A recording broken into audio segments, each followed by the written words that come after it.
What's going on, guys?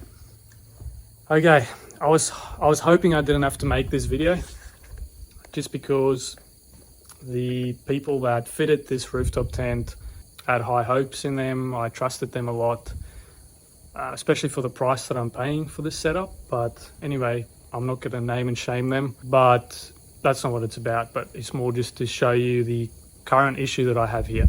How it all happened was, the whole rooftop tent is sitting on these about centimeter thick foams all around the outer edge here, not on the actual middle section, but on the all around the outer ring of the tent, which for one meant that the tent was high, a centimeter off the ground, and the internal bit was bowing because the bolts pull down from here, but the outside is sitting on the rubber. So you can see here, just by pushing this up, the amount of movement.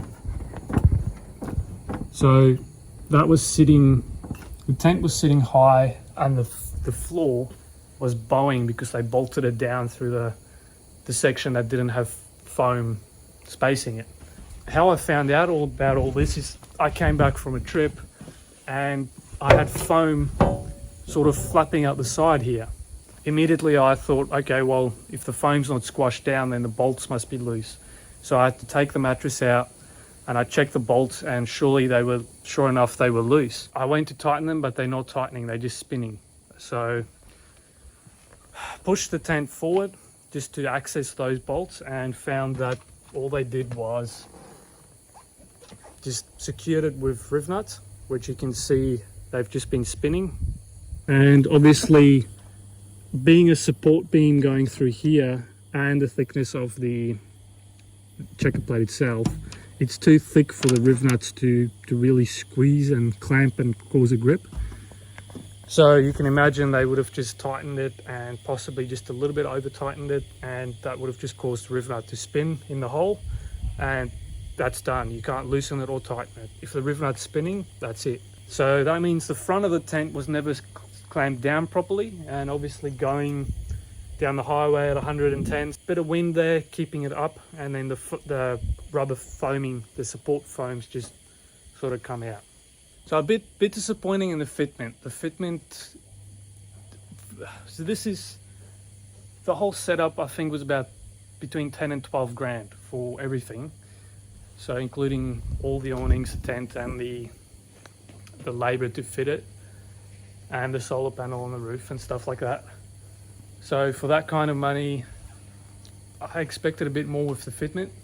It seemed like a bit of a rush job, but it's definitely not up to my standards. So hence why I'm just going to redo it myself and do it properly and strongly, so it's going to withstand. I'm sort of glad I found this now, because for sure going down the outback, some corrugated roads, that's probably when it would have completely pulled the riv nut out of the socket, and the tent, you know, at this point I'm going to strengthen it, re-engineer it, come up with whatever design and brackets and bolts and nuts and whatever to make sure this tent is going to stay on that canopy.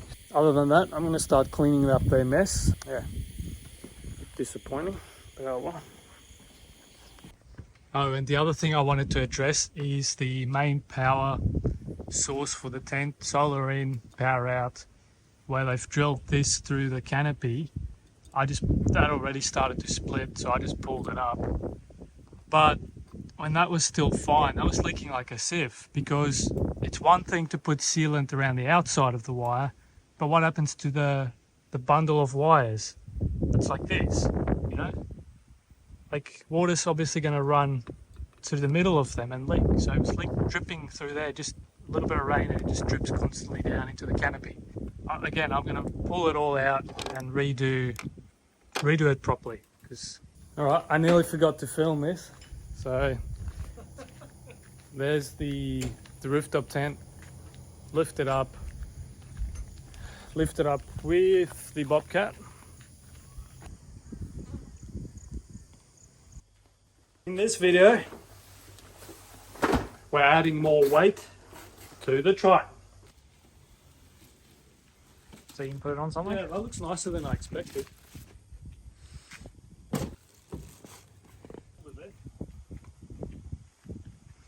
this. Oh look, falls open like that.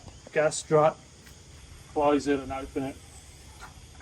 Mainly to allow access to this door.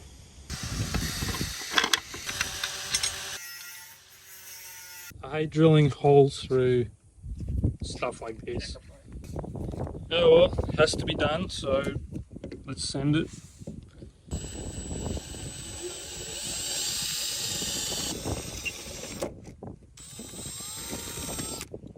It's all bolted down now and it works great. Just push it back in. Pretty simple. Lock it.